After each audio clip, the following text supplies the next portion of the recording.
Welcome back, family, to another episode of Candid Conversations. Of course, I'm your host, Mark D. Like we always do at the beginning of each and every show, giving shout outs to entrepreneurs and business owners. First and foremost, I went down to Columbus a few weeks ago, and our sister, Aries Owens, she did a phenomenal job on her play, and I want to give her a big shout out for that chair chat. Like I said, it was great casting and everything, and she put on a phenomenal production. Also, y'all see my shirt, Unbroken King. That is by my sister at Sculptress Elite over on IG. So go and support her as well. In this evening's topic of conversation, we're going to be talking about what it means to be a man in today's society, as also as being a father. And sitting here on the panel with me this evening is Mr. Renus Henry and Miss Beverly Wells. Say hi to the folks. Hello. Well, how you guys doing tonight? All right, so before we go into tonight's topic, I would like Renus and Miss Beverly to go in as far as the organization Keep Right, which is a non-profitable organization. Y'all do mentorship, do community outreach, amongst other things. So Renus is the president, and Miss Beverly is his right-hand woman. Keeps him to task. Yes. So, Reen, if you want to start off, bro, go ahead and jump right into it. So, Keep Right is a new nonprofit to address social and economic disparities of low-income families. Growing up, I experienced different things in my life that made me who I am today. As I, went to college and became a social worker, I noticed some of the things that I could help with back in my community. So I created Keep Right to address those disparities and bring life back into my community. So we have a couple programs to address economic growth, social interaction, and things like that for our youth and young adults. So that's a brief summary of what we did. Okay, and as far as, the direction that the organization is going in, what are you looking to see done within the community? We want to change the mindset of the community. Oftentimes, we kind of get stuck in our ways of thinking. I want to empower and educate our community and provide our resources to take the next step in life. A lot of times, youth don't get the opportunity to experience change or opportunities outside their community. So I want to provide, opportunities for them to learn and educate themselves, as well as young adults. Give them a second opportunity to add success. So I want to create a program to address the disparities in our community and provide an opportunity of growth for all.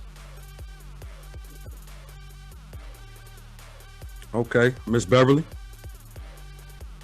what role do you play within the organization, and what are some of the things that you are looking forward to this empowered community outreach program to do? Well, I am the CCO, the administrative assistant of Keep Right. So I take care of all the clerical duties, the communication, keep people's heads on straight. Whatever Renus, asked me to do. Sometimes, I do some public relation things. I really Let me just back it up a little bit. I'm sorry, I'm about to age myself a little bit, but how I know Renus is because Renus is a graduate from Elyria High School, where I have 30 years in with Elyria schools. And Renus was one of the first graduating classes to come through when I first started at the high school. So that's how I know him. And he came to me a couple of years ago, and he was telling me about his vision for the community, for the youth. And me being in education, the things that he was saying about how sometimes our youth that are disadvantaged, that they don't have the opportunities, they don't have the financial background that other students have, they're overlooked, and a lot of times they're left behind. And he said, and just the way he said, people don't sometimes know how to deal with or interact with some of our youth that come from certain type of backgrounds. Mm-hmm. One thing that he is bringing forth is restorative justice, which is something new for me. Just a different approach to dealing with different type of behaviors, misbehaviors, and sometimes we need to just look behind the scenes and look deeper as to why a young person is acting the way that they're acting or doing the things that they're doing. So I definitely support his vision. I think it would really, it's going to be phenomenal once we are moving forward. We've done some community things with the Ike Maxwell celebration. We supported that. We just had 2 young people that we supported going on a college visit in Michigan last weekend. So, we're moving forward, and we're making strides. So I definitely support his vision, and I definitely support where Keep Right is headed. That's what's up. That's what's up. And it's funny, I met Renus through a organization that we were both a part of at the time. Mm-hmm. And then we worked coaching football together, and just the interactions with him and watching him with the children and how he got them to respond to him, yes, was amazing, and one of the things that I have never experienced with Renus and the youth that he mentored was that he never talked down to them. He always reached them at their level, and just watch their growth, and even watch this brother's growth in his process and to the man that he is today has been a phenomenal thing. Yes. Yes.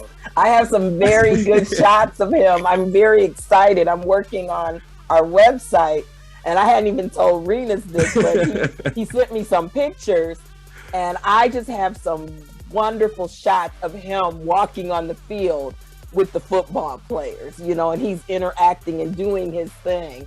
And I mean, just the look and where the photographer caught the pictures of him and his facial expressions, he all in. And he's enjoying it to the fullest.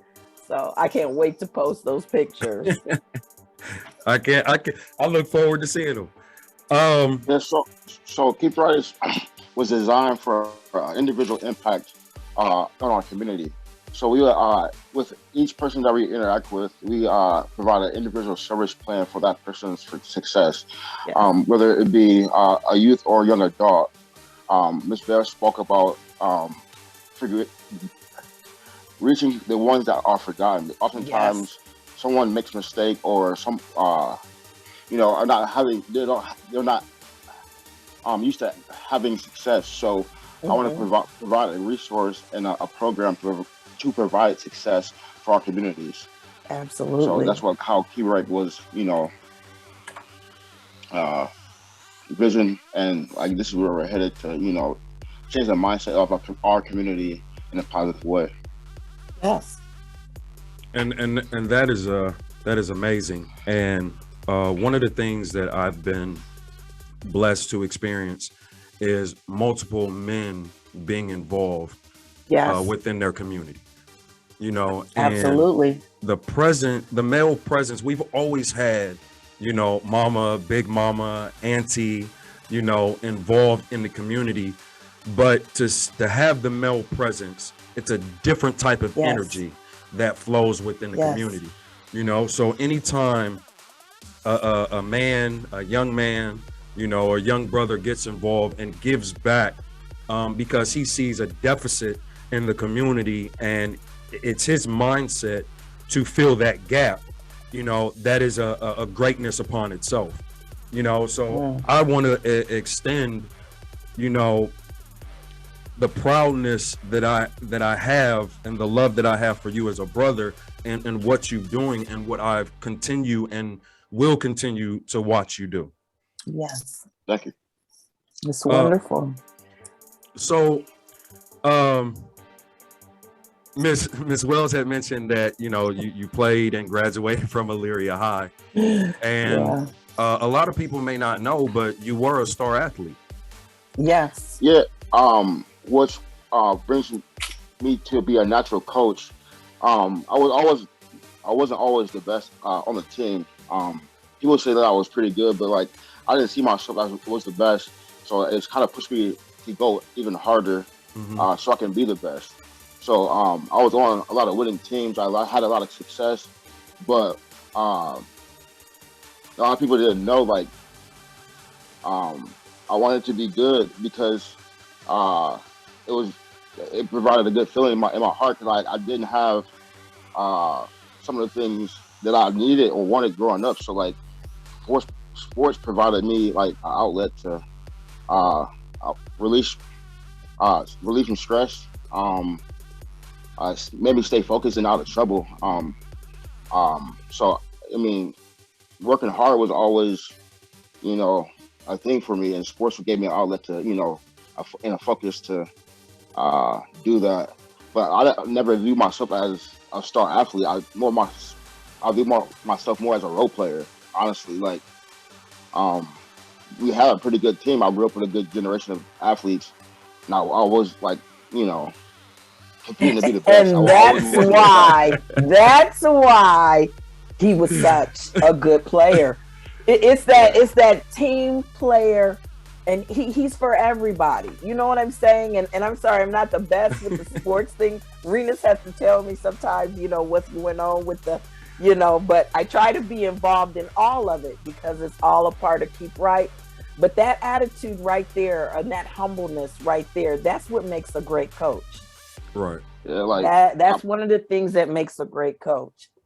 Yeah, like I look up to other players on my team, and like it made me work harder. But like, I mean, I'm glad I was viewed as a good player, but like I never thought like I was the best. So like, you know, I appreciate when people like, oh, you were so good back in the day, and this and that. That when they see me, I appreciate that, because like I played with some good players back in my day, and you know that's made me go even harder, because I didn't want to, you know, look like I was, you know, not a good player. So I'm like pushing myself, working hard to, you know, keep up with these guys, you know, like, so I really appreciate when people like acknowledge my skill, because like looking back, like I could have been better if I pushed myself a little bit harder, but you know. But you mentioned that it sports gave you an outlet, and you know it helped you get to college, help you go to the next level. Yes. You know, and oftentimes, especially within the Black community, sports is our outlet for a higher education. You know, and it is unfortunate that we do lose some of our young men to the streets, you know, instead of, you know, pushing them to go to the next level, whether it's a higher education or whether, you know, in any role that they invest in to become the best version of themselves. And with an organization like Keep Right, it allows them that opportunity, one, to see a man in that role doing his best, you know, for those that may be considered less fortunate than himself, but he sees the greatness and the potential in those young men and women to push them to elevation. Absolutely. Like, and like I have a sports and special interest program, and that's it's natural for me to bring the kids in that need the help. Like a lot of forgotten kids, get in trouble and fall by the wayside, especially after they leave that like junior high stage. And that's what's most important, that Yes. 13, 14-year-old that's falling by the wayside because they're too old for summer sports or can't afford to participate in AAU. So they, sit at home, and by the time they catch up to next year's team, to the guys that did play AAU, they might not make the team. So like I want to provide resources. I want to provide education. I want to provide cultural competency to our young men, no matter the race, because we're all one. You know what I mean? It's like everyone needs an opportunity to grow. So like, Yes.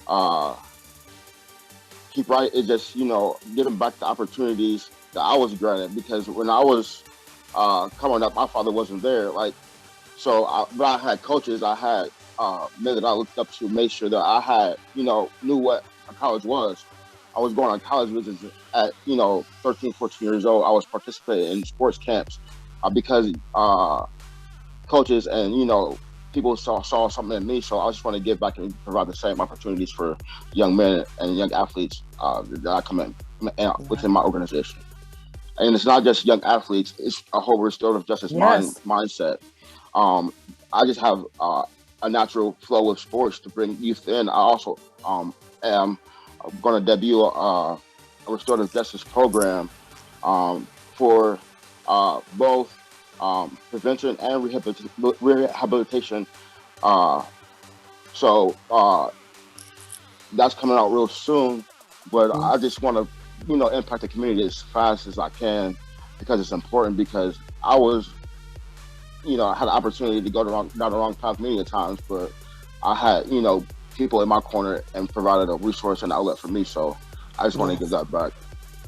And the thing that I also like to just piggyback off of Renus, and you could tell the sports and special interest is his baby part of, I just let him go. But we are also expanding into boxing, some, art, some things for the young ladies too. So some dance. And that's what I love about Keep Right also, is even after, the football season stops, as Renus was talking about, sometimes the kids there's other things that we are working on and implementing to keep them busy in a good way, and to keep our eyes on them and our hands on them in a good way. And he had mentioned a little bit about that, with our program for our mentoring. The mentoring part of it is individualized, because each young person is different. What Johnny might need is not what Derek needs. So, it's the mentoring plan is individualized for each student. And I liked that when he brought that to me too, because, working in education all these years, and I've seen some other mentoring programs, and, I've been exposed to some other things, but I like the fact that Renus was like, it's individualized, because every child's need is different. You can't put them all under one umbrella and feed them the same thing. You gotta, he said, it has to be tailored to them, to their individual needs, to their individual lifestyle, or whatever they're dealing with. And that really struck my heart, and that really sat with me for like, yeah, wow, that's different. And I was speaking with someone this evening, and one of the things that we used to have growing up, and that is not as available now, is the village. The village is gone. And I remember that growing up, like after school, I had football and I came home, had to make sure that my chores was done. My mother was at work, and any type of shenanigans, Mr. Johnson around the corner, if he seen me on some foolery, I was able to be snatched up. Yes. And then he would call my mother and say, look, I seen Marcus around the corner. He was throwing stuff. He was being bad. He got into a fight. And then I came home and I got the business and the what for it. You know, and yes, absolutely. A lot of parents today, you know, you always hear, you know, don't talk to my kids that way. Don't touch my kids, you know, and because of the economic situation in our community and the deprivation of resources that we don't have, our parents are working 9, 10, 12 hours, you know, so they're out running the streets. And if you have nobody in your camp that you can trust to handle your children when they step out of line, yes, they gonna end up in the wrong situation. Huge. Exactly. Absolutely. You know, so I believe that's what we have to get to, and y'all are just one step closer to building that village again. Yes. You know, and I implore y'all to keep going and don't stop. It is, and two, you can't be. It wasn't, you know, to continue what you were saying, when you got in trouble because mother so-and-so saw you over there, because trust me, I had that going on too. My mom, I would be like, dang, how they know? But, you know, it wasn't when someone brought something to your parent, it wasn't, did you do that? It was, why did you do that? Yep. You know, and we have a lot of that now. Like, you know, where's the credibility of the adult that's trying to, you know, steer your child in the right way and let you know, hey, this is what's going on. Right. I've had it happen to me, you know, where I have known people and I have seen, and I'm like, I went to them and, you know, thinking that, you know, they would appreciate me saying to them, hey, I saw, you know, this, and I just wanted you to be aware and to know. And, you know, I was questioned, like, you know. So we have to come away from that too as adults. If someone is trying to help you with your child or tell you or give you the heads up on something, be receptive. Right.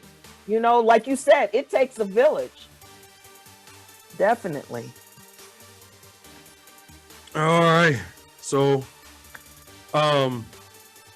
real quick, and then once again at the end of the show, Renus, where can they reach all at? Ms. Bev, you want to, you want me or you going to do it? Go ahead, Ms. Bev. Okay. We can be reached by calling 440-610-6912. That is myself. I answer for Mr. Henry when he's busy. We also have our main email address, which is keepright@adm@gmail.com. So, and our website is coming very soon. It'll be keepright21.org. Okay. So stay tuned. There you have it, family. There you have it. We're also on Facebook. Yes. We have a Keep Right page on Facebook as well. Okay. So if not on our, you know, page, look for us, like us, you know, send us a shout out. Definitely. What about IG for the IG users? That's coming. Being worked on? Being worked on. Okay. Yes. All right. Yes. We are expanding, but trying to get that website, and Renus went ahead and did the Facebook page. I have to say he did a nice job. But that website will be coming in the next week or so. Nice. Awesome. Awesome. All right, family. Heading into our topics of conversation. One of the things I know that the family, it's been 2 months. The family know that my mother passed earlier in the year, and so her birthday month was September, so I took a sabbatical for that month, and just to continue my healing process, I took the month of October off, and then me and Miss Renus had set this up, so I wanted to come back on this segment. And one of the things in conversation that I've had with a lot of people is about manhood. And there's of course, we can get into the different nuances of what a man is. And I'm actually glad that Miss Beverly is sitting on the panel, because one of the things I think that gets misinterpreted is what men say a man is, and then what a woman's perspective of what a man is. And I think a lot of our relationships, a lot of our relationships have been broken and destroyed because the perspective of what a woman thinks her man should be and then who that man actually is miscommunicated, and that conversation is rarely had. So we want to just hit snippets, because after we discuss manhood, we're going to discuss fatherhood. So Miss Beverly, I would like you to go first. Wow. Oh, you have really thrown me out there like that. OMG. Okay. You know, I'm not gonna be the popular I'm not gonna be the popular statement, because I'm a woman of God, and I'm a woman of faith. So the way that I look at a lot of things are from God's perspective and his word. Now, I'm old school. I feel that God created the man, then he created the woman. So to me, I have always looked at the man as the head of the house. The provider, the covering, if you will, of the family. I'm sorry, I've never been a woman libber. I actually have a blog, because I have two sons. I have a son that's 35 and I have a son that's 15. And I've been through divorce, and my blog is about raising young men. Because I've never been a woman that I think that a woman can do what a man can do, because that's just not the way God created it. And a man can't do what a woman can do. We each have our own attributes that God gave us, and we bring different things to the table. Now together, we're a powerhouse. And that's the way to me, that's the way it's supposed to be.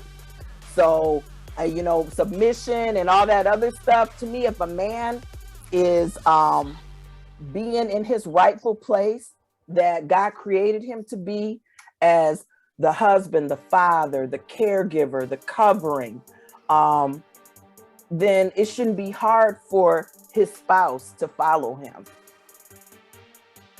and be his right hand. So for me, that's a man, doing what God has created him to do, taking care of his family, providing, loyalty, consistency, being reliable. Those are things, to me, those are things that every human being every man should have. So I'm sorry, I don't look at things the way I know there's a lot of women now that feel like I can do what a man can do. And, I'm sorry, to me, that's just not the order that God created.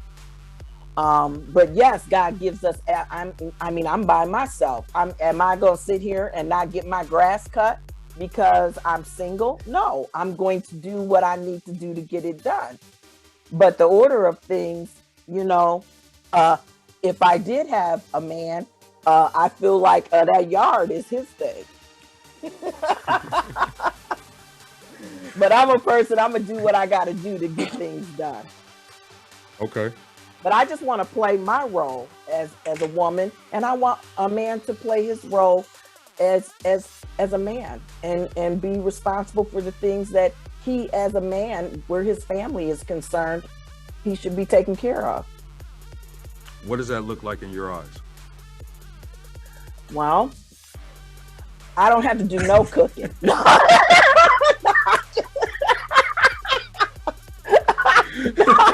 I'm sorry. No, I just feel that, nowadays it takes two people to work. Mhm. If you want to live a comfortable life, it takes two people, unless y'all hit the lottery and get $20 million. So, I just feel that the home is both adults' responsibility, the man and the woman. The kids are the man and the woman's responsibilities. Those are things that you created together. So you're both responsible for them. So, for me, if I come home and I'm too tired to cook, why not? Hey, babe, why don't you cook today? I'm a little tired. I think that everybody should be willing to give and take, and everybody should be supporting the other person. It should never be one-sided. It should never be somebody like me, just because I'm the woman, I come home and I gotta cook, I gotta clean, I gotta help with the homework. I think that that's where people go wrong. That home is both of you guys's. So it should be both of your responsibilities. Give and take, support. Okay. Why you looking like that? Why you looking like that? Because I got another question for you. And I'm gonna come back. Let me just stay over here in this corner.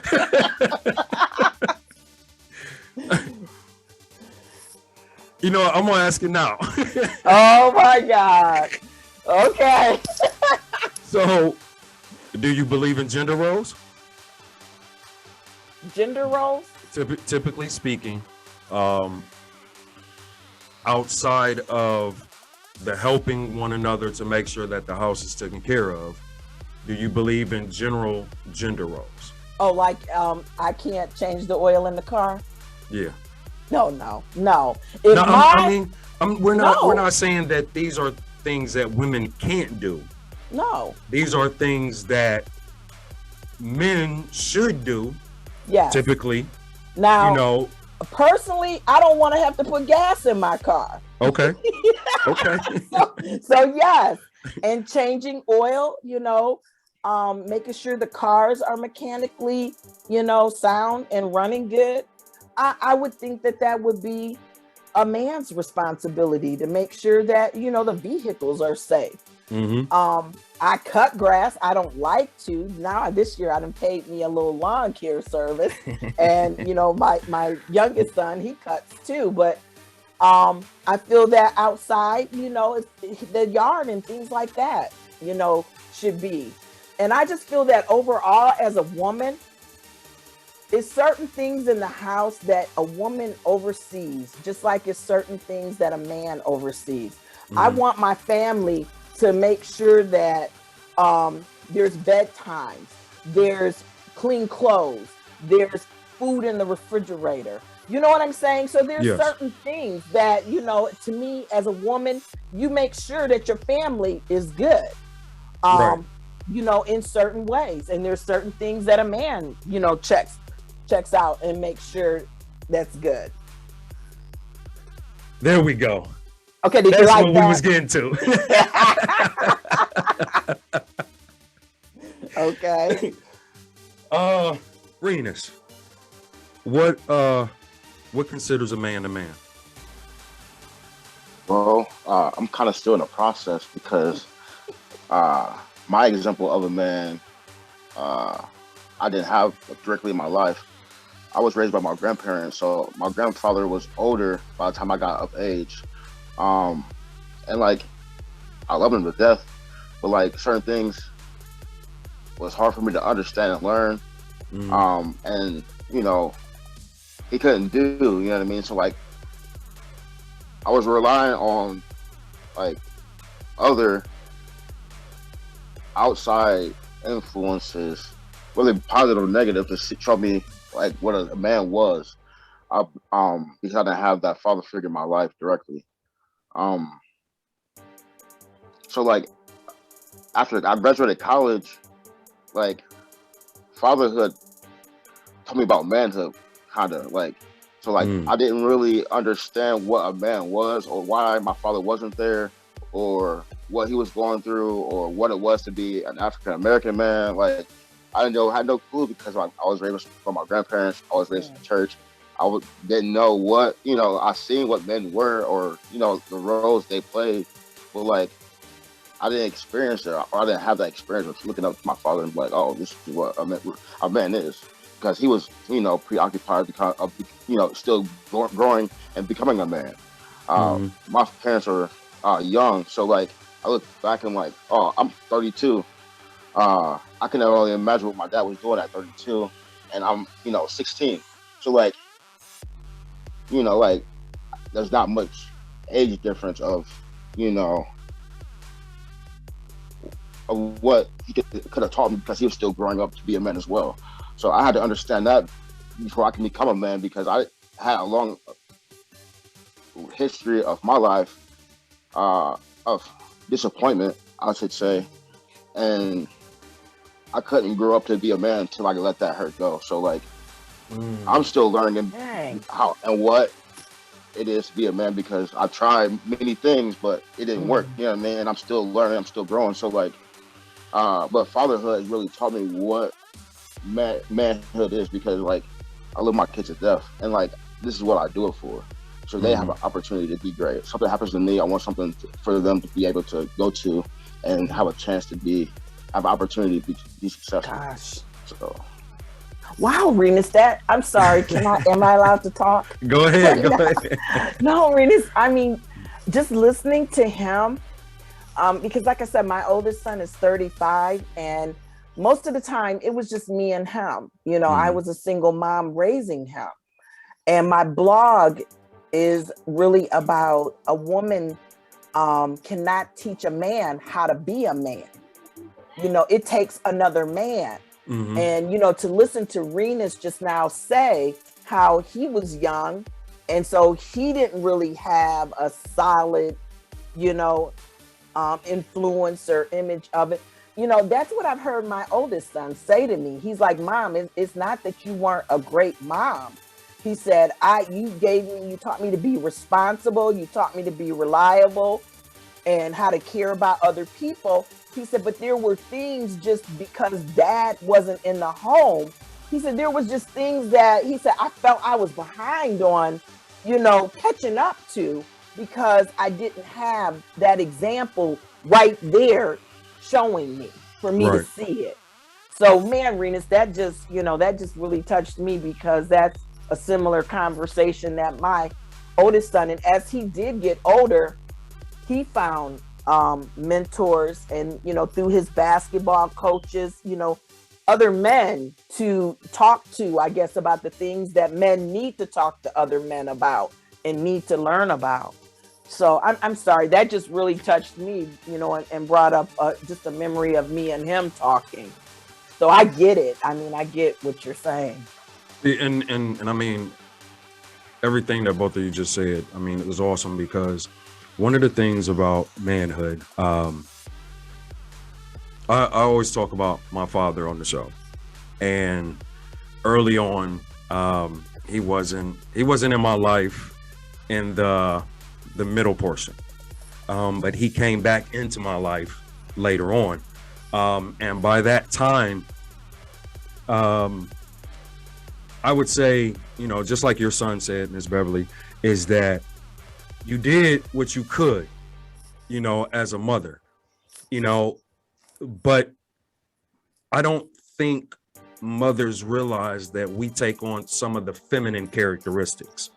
So him having the sense of I was behind is because now when we're around men and we're Mm, seeing who men actually are, mm, we quickly jump in our feelings. Well, mm, that's not how it's done in my house. Well, first of all, you have the respect for a man and you don't talk back to a man.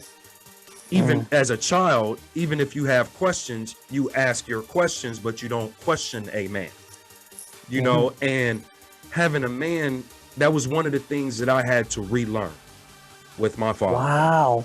You know, because Oh, that's profound. I would watch my mother and how she responded with men, and then I thought that I could respond to men in kind.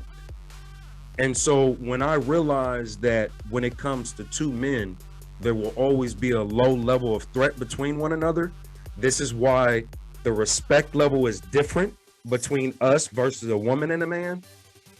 I realized, you know what? I need to change my attitude, because the way I'm talking to a man, I'm talking through him. I'm not talking with him. And one of the first things that my father taught me is a man is to have integrity. A man says what he means and means what he says. Right, wrong, or indifferent, he holds himself accountable to what comes out of his mouth and his actions that follow. And that was a hard lesson for me to learn, because whenever I got in trouble, I just blamed someone else. I would never hold myself accountable. And then when I realized, I'm like, you know what? Hey, a man holding himself accountable, he moves different. And I had to relearn that. You know, and even though one of the things that I've had to do throughout my life is seek mental help for the trauma that I've dealt with in my life. You know, and especially in the Black community, it's like a stigma, you know, because we don't want to feel or think that we're crazy, but we got a lot of trauma that we pass down from generation to generation, and we need help. We need someone to talk to. We need someone to vent to. And one of the things that I've learned is that men oftentimes don't have a place to vent. And then a woman is not meant, God didn't design a woman to handle a man's burdens. A man was built to carry certain burdens. And you discuss things if you're in a relationship or if you're in married with your woman, and you take her counsel into consideration. But at the end of the day, the end decision and result falls on your shoulders. Yes. And that was one of the things that I had to relearn as a man. I agree with that 100. I would never even begin to think I even know what it is to be a Black man in America. Seriously. I couldn't even imagine what you men go through. And what you just said is just profound, because that is what my grandfather used to say. You know, just when you were talking about your word, that is really something through my family that my grandfather passed on my mother's side, passed down to us. If your word ain't no good, you ain't no good. That was, you know, he's from Mississippi, and that was just it, cut and dry. You know, so those are things that, you know, we have passed down through our family, that your word is your bond. You know? Right. And Renus, you said something, man, that hit home with me. You said that fatherhood taught you how to be a man. Like, can you go in depth in that? Yeah, so not having a father figure in my life hurt me to a point where, like, I had hate in my heart for no reason. Not understanding the whole picture. It took me to have my own kids to understand, like, this is what this man may have been going through at this age. You know what I mean? And I waited to 22 to have my first kid. He was 16. I couldn't imagine having a baby at 16. So just understanding and just, like, forgiving someone for not being able to be there. I mean, I can't blame somebody for not being able to be there for someone when they can be there for themselves. So I made it a priority to be the guy the father that I've always wanted about that I always wanted to be, Yes. or always wanted to have. Uh, I'm not the richest guy, but you know, my time is valuable. So like, I'm gonna give all the time that I can to my kids and teach them all the lessons that I can, because I don't want someone else teaching them the wrong things. So I'm gonna do my best to be a part of my kids' lives, so they are able to, while they're young, be able to talk to me, be able to educate themselves while I educate them about, you know, the real life things that's happening. They often they're not being taught holistically in schools. So I have to make sure that they're getting the correct education about their culture, empowering them, and you know, becoming young black men in America, because you know that's what it is. Yes. It's not. We've been fighting for equality, but like that's not. You know, it's never going to be that way. So I have to teach them while it's young. Like we're in a dogfight, and life's not fair. So like, and just being real and honest with them about how things are going, about what's happening in the world. So like, you know, you see things, but you're not equal to nobody.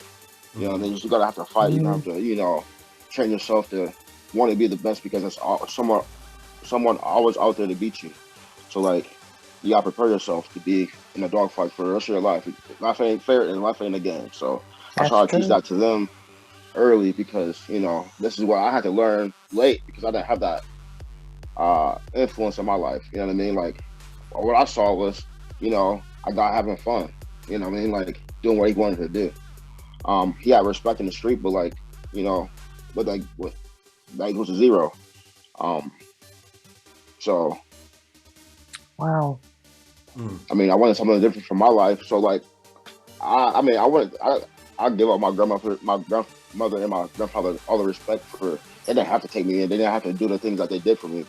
But you know, they gave me an opportunity. Like I could have been on, you know, in somebody's fire station.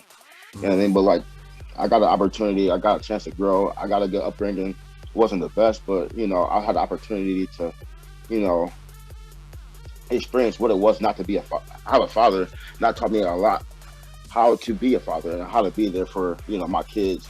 You know, even when they're like down, like I know when they're down, I want to pick them up and empower them. Like, and I also want to humble them when they feel like they're the best person in the world. Like, hey, there's nothing as good as it seems, nothing as bad as it seems. Just, you know, be humble and work harder for the next, you know, opportunity. And you know what, you keep dropping these nuggets, bro. Yes.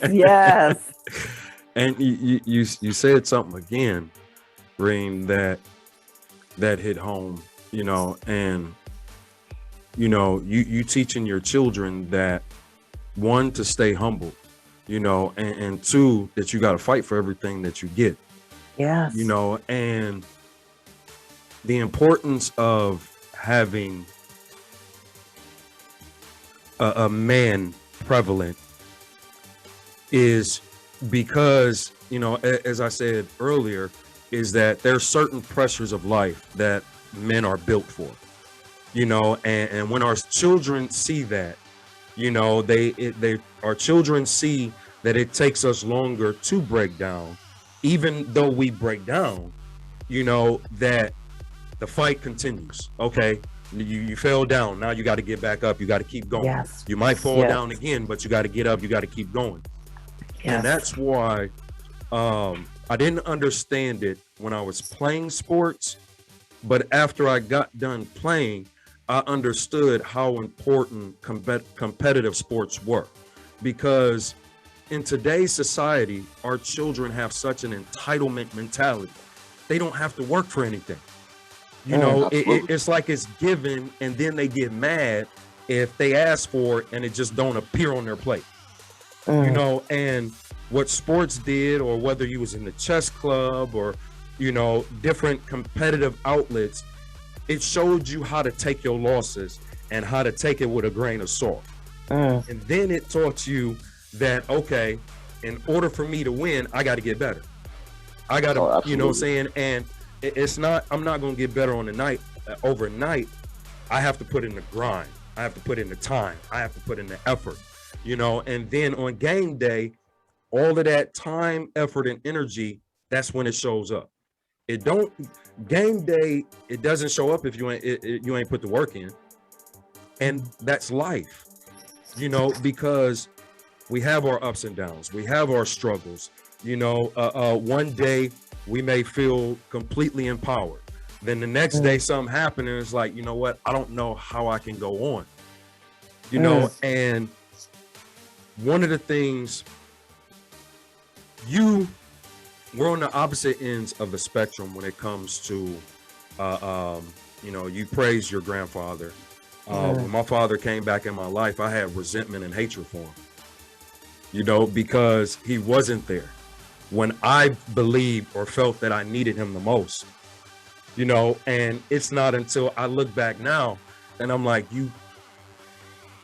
the divine sent you when you were supposed to come back to me, because the road that I was headed down, my English teacher told me that I was going, by the age of 18, I was going to end up in prison for life, or I was going to end up in the cemetery. So my father came back in my life right when I was getting expelled because I smashed the teacher's head into a wall for talking about my mother. So I was looking at jail time and I was looking at being expelled out of school.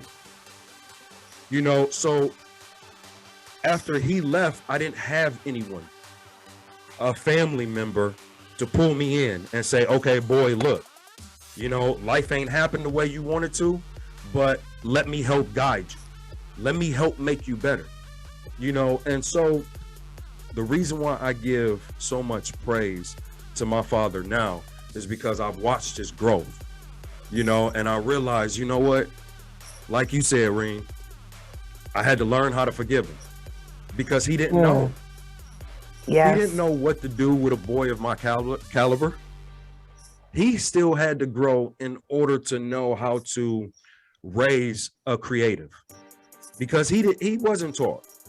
You know, he always, different things that he's going through in his life now that, you know, I am an adult, we have conversations, and I'm like, hey, I don't know how you made it out. Like, you know, what you made it through, like, Pops, I got the utmost respect for you. Wow. You know, and then to take on the things that you took on when it came to your family, you know, the pressures of life, you know, as a black man, you working at a job and you're being disrespected as a man first. You know, when you're being labeled as a black man, when you're being stigmatized, and, you know, the job is treating you the way they are, and then you have to come home and be able to love your children and love your wife. Like, until I went through that process, I never knew or understood what he went through. And then when I had my own family, I realized, I said, damn, Dad, you the man. Like, you the man. You know, and I agree, Ring, you know, having my children, as hard as it is at times, they help me become a better man because of the questions that they ask, the trials and tribulations that they go through, what they're going through in today's society. I got to learn because I don't know, but I don't want to use the I don't know as an excuse, you know? And so I tell my children, look, bear with daddy. I'm learning, you know, and I'm gonna come back with an answer to your question. And it's hard because I come home, you know, and I'm like, I don't know how I'm gonna do this another day. You know, I'm working 60, 70 hours a week. And then I gotta be there for them when they call me, you know, and when their mother called me that something going on in their life and, you know, they need help with something or they need something. And I'm like, but I don't have for me. But then figuring out how to make sure that they taken care of, you know, and, you know, if I was to vent to their mother, she'd be like, okay, suck it up, you a man. You know, so it's like, okay, well, where do I go? You know, and I'm grateful that I have brethren that I can go and vent to. And when I vent, they can tell me, bro, you wrong, you out of pocket, this, that, and the other. Well, have you thought about this? Okay, well, you know, I understand how you feel, but it's time to get out of your emotions. We got to do critical thinking right now. We got to come to the war table, and then you go and take the process and you handle yours. Because every man don't have that. Right. So when they come home, a lot of times that man is a good man, but the pressures of life broke him. And then when he comes in the house, he's so broken, he takes it out on his children. He takes it out on his wife. You know, and that's why domestic violence is so high and so rampant, you know, and it's just not the physical, but it's the verbal, it's the emotional, it's the psychological play, you know. And so that man gets fed up, you know, with being disrespected at work, and then coming home and the kids are disrespecting him, his wife disrespecting him, you know. Well, what you gonna do? You ain't nothing. You know what? I wish you would. Da da da da da da. And he's like, what? Who? And all of a sudden she called the cops and his life is ruined. You know, so Wow. This is why when I see and when I hear about organizations, you know, such as yourself, because unfortunately sometimes the adults are lost. You know, the adults are set in their ways. But the babies, we can save the babies, because they are the next generation after us. Yes. You know, so we have to teach them how to heal, how to get absolutely emotional stability, spiritual stability, psychological stability. And we have to teach them that, okay, you know, especially with our boys, it's okay to feel, but you got to know how to control your feelings and not respond in kind. Yes. Providing social and coping skills is part of our individual programming. It's important because they're not being taught this in the home. It's not being taught in schools, so they're not learning it. No. So when they are faced with adversity in life, they don't know how to respond to it, and they fail at opportunities of success, and they don't know how to take, you know, day-to-day interactions with people and turn them into positive. You know, so like, if it's not being taught nowhere, it's not being learned. So Keep Right is here to provide resources, to provide opportunities for these young men and women to participate in programming, not only in a sport, but in a special interest. We have a restorative justice program, practicing restorative practices to restore the mindset of the individual as well. Yes. So that's going to be big, and that's going to be very important for our generations to come, is to reset the mind state, not only of our youth, but also our young adults and adults. Just a different different way of handling adversities, a different way of thinking, because mental health is very important, and it goes unseen. And that's a major part of our program, is addressing mental health and mental illness as well, because there's a high rate in our communities that go untreated with their mental health status. So if a young person is going home to a parent with mental illness that maybe have depression or anxiety, that young man or woman is not getting the needs that they need to be a successful adult. Yeah. Because their parents are not able to provide the resources that they need for the kids, because they're going through so much. So our program is not only for the youth, it's also for adults as well, to have the whole family. Access to resources, access to opportunities for success, give them the opportunities to learn new skills as well, because it's never too late to make a change. So our program is not only for kids, but also for adults as well. Yes. Man, you got to get the family. You know, just where I work, and you know, just dealing with seeing the condition of the young people, and sometimes I speak with our home counselors and our student liaison people, and you know, one of my home counselors said to me, and he's like, Bev, he said, there's so much deteriorating in society now. He said these kids can't think about learning if they hungry. He said, he said they ain't got food in the house. He said, they come in here and sometimes that's the only food they're getting is breakfast and lunch here. So he said if they don't got clothes, if they don't have electricity on in the house, he said they can't think about learning when all this other stuff is going on. I mean, just things that, I'm sorry, when we were in school, I guess it wasn't as prevalent. You didn't think about those things. Those things weren't going on as much. But as we're going forward, people are becoming less and less responsible and less caring of their responsibilities. So, with Keep Right, Renus said, man, you got to get the whole family sometime, to get those babies on a good track, So I respect that and I admire that, and it's the truth. So sometimes the whole family has to have some support. Yeah, and Ms. Beverly, you just said something as far as, sometimes that, the only meals that some kids eat is at school. That's school. Sometimes the only heat and electricity that they feel is at school.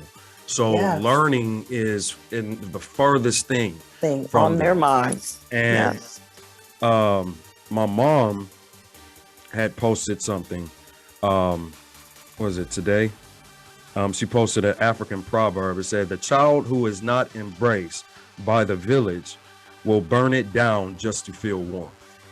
Yeah, absolutely. Oh wow, that's what we're dealing with today. Yeah, absolutely. So, man, I gotta have y'all back on, man. All I can say from just a woman's point of view, it was very, very enlightening listening to you and Renus tonight. I have to say with my youngest son, it was never my desire to be a single mom by myself. But I am thankful that with this youngest one that's 15, I've never been one to get in the middle of my sons and their relationships with their dads. I've been married twice. So my older son has his dad, and then I got remarried. But even with the older son, I always knew that it was very important for him to have a relationship with his dad and to be with him and spend time with him. So whatever happened between me and him had nothing to do with that child. So I have never been that mom, So with the youngest, I just thank God that my older son is an adult man. So he has two, so he comes and he spends time with him. He's 15, and sometimes they, just come and he's like, they have bro nights where they might just go to grab something to eat. And he's like, Mom, I need to see what's on his head. I'm like, okay, and he has a very good relationship with his dad, and he spends time with his dad. And I know how valuable that is. And I know he needs that. So, and they both will tell me at times, Mom, you need to just step back, Mom, step back. My older son would tell me, Mom, he's 15. I'm like, okay. So I thank God, and I respect a man's, what you men go through. I respect our Black men. I love our Black men. And I know that you guys have it really hard. And I always support our Black men. So, and I respect the responsibilities that you have. It's not easy. I do get it. Oh, definitely. I know I greatly appreciate that. And I know a lot of men won't say it, but especially when it comes to the sisters of our community, that's the most important thing to us, is that y'all have a level of respect for us and what we deal with and go through on a daily basis, agree or disagree, and based on the level of respect that our black women and sisters have for us, it allows us to return that same level of love in kind. Oh yeah, You know, that's important. In relationship, Yes. yeah. Yes. Yeah. like going through, Reem, like, like, you got something to say to wrap it up, bro? yeah, just like going to the family, like going into the roles, like just to respect with each other's roles, like you Yes. empower each other. So like growing up in a family, family empowers a family, and like the family, so like it's ongoing. You know what I mean? Like it's not just like if the, I mean, it can be successful outside, the non-traditional, but like someone with a family with both parts playing what they need to, like it's important in the growth Yes. of everybody. I just want to know, where can everyone listen to this? I know that my older son will want to listen to tonight's show. Definitely. I'll close out with that. Okay. I see that y'all have on the t-shirts, keep right. Yes. Can we go somewhere and support that? Yes. And get a t-shirt? Yes. Renus, he actually designed the t-shirts, and I guess he wanted to keep it simple. Yeah. The t-shirts are $25. Okay. And like I said, you're welcome to reach out to me, and you can call 440-610-6912, and I will take orders. And Renus, we also have on our website an order form that you can order a shirt at any time. yes.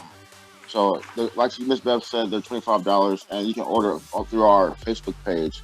Anytime there's an order form on our Facebook page for our t-shirts. Yes. There you have it, family. So look for the website coming here soon. You can reach out to Miss Beverly or Mr. Renus over on Facebook. Miss Beverly, what's that number one more again? 440-610-6912. There you have it, fam.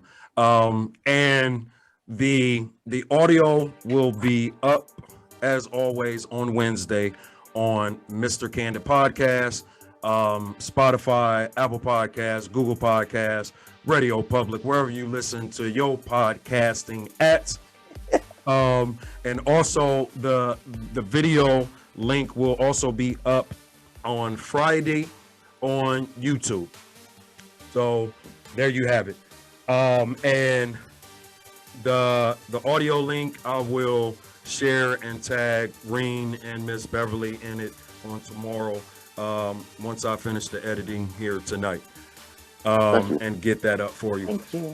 But I appreciate y'all for chopping it up with me, for having a candid conversation with Mr. Candid. It was a delight to meet you, Miss Beverly.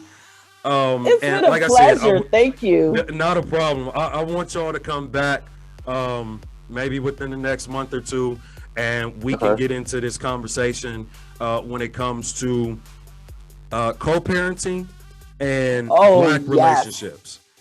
So yeah, absolutely. And we'll get into that. Miss Beverly, like, yes, let's go. I love it. But until the next time, family, greatly appreciate y'all, love y'all, and as always, deuces. All right. Thank you. Thank you. Yes, indeed. Appreciate y'all.